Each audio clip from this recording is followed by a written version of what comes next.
about the fact that he keeps the 1-game lead, as we're saying. And you and I predicted heading in that even with the pre-match chess.com model saying that Bullet was a coin flip, we felt like Oh, are we going to see it just again? Wait, well, we saw it again, and they missed Queen A5 again. Oh my gosh.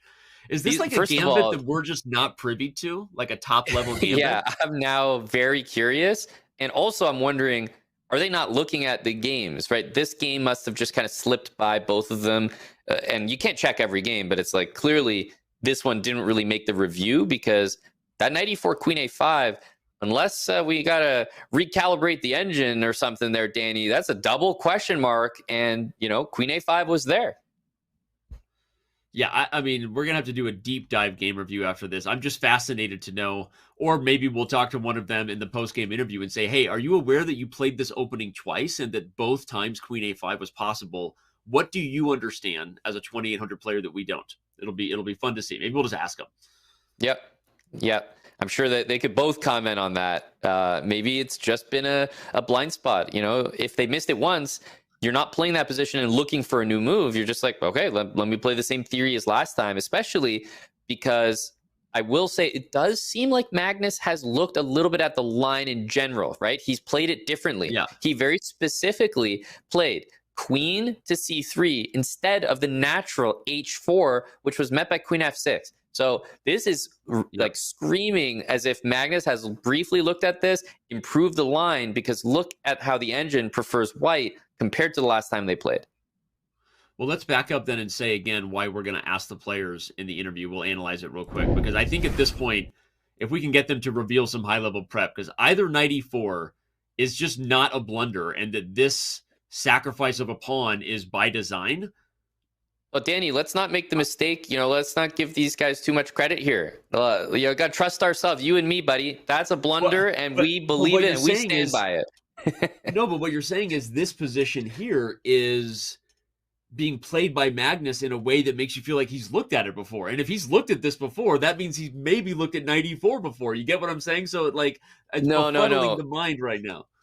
I'm saying that I think he somehow skipped ahead of 94 and only looked at the position after he played c3, queen f6, and he was like, no, let me improve this. Queen c3, that's the move. And he just like blew by the opening. Didn't even think there could be anything wrong with it. That's my best guess. Okay. But as you said, love to chat to either one of these players, whoever wins this match, because they'll be able to shed some light for good. All right. Well, shout out to production. We're gonna want to have a 3-cam game review in a rare interview. We normally focus on non X's and O's related questions, but I think we have to ask these guys about this. So, all right, okay, what do we got here? Another weird position where the computer loved Queen F6, but that was not found by Fabiano. I like E5 too, though. Yeah, I mean, at this point, no principles apply. There's nothing you can go off of. White has a queen running around the board, a rook on h3, no pieces developed, no semblance of king safety. Black, meanwhile, has like one knight developed. This is breaking every chess principle and barely hanging together for both sides. So this is a truly wild position. Yeah. Okay. Well, oh, my castle's long. I love it. That's like a puzzle right there. Not that it wins material, but I love the castle's long with tempo before picking up the d4 pawn. That's great. Yeah. Okay. Now Magnus gets back his pawn, and white is better. I mean, the bishop on b7 is just really bad. I guess I'm looking at bishop c4. Maybe you can put that bishop back on b3. The other idea is to swing the rook over to b3. It looks like a bit of a weird move, but it kind of forces the correction of the structure, which is really in white's favor, I think. Yeah, and that's exactly what Magnus does. White is up a pawn, and it's a good pawn. It's a powerful one on d6, so you complete your development. You might even have ideas. Okay, queen g5 stops. I was going to say, you might even have ideas of trying to use the diagonal. Yeah, what, fact, f4, queen takes g4, rook g1. So this is what he's thinking about, and I don't think there's any weird like bishop g2, so I just don't think you can take it at all. So that was kind of his trap, I think, with bishop d3. Yeah, it was a nice trap too. I think Fabi kind of head in hand there, a little bit frustrated, probably just flat out missed that f4 meant that the g4 pawn was poisoned, because when you play a4, it wasn't just that you attack the queen, you open up the queen's defense of g1. So I think it's possible Fabi Yep. just missed that, and now Magnus is really in control. Yep. Yeah, okay, so a4 is, like, especially if we saw rook a1 there, a4 would almost certainly get played. It's not that it's a great move, but like it opens up the white king a little bit, and white at this point is looking probably for any trade, rooks, queen.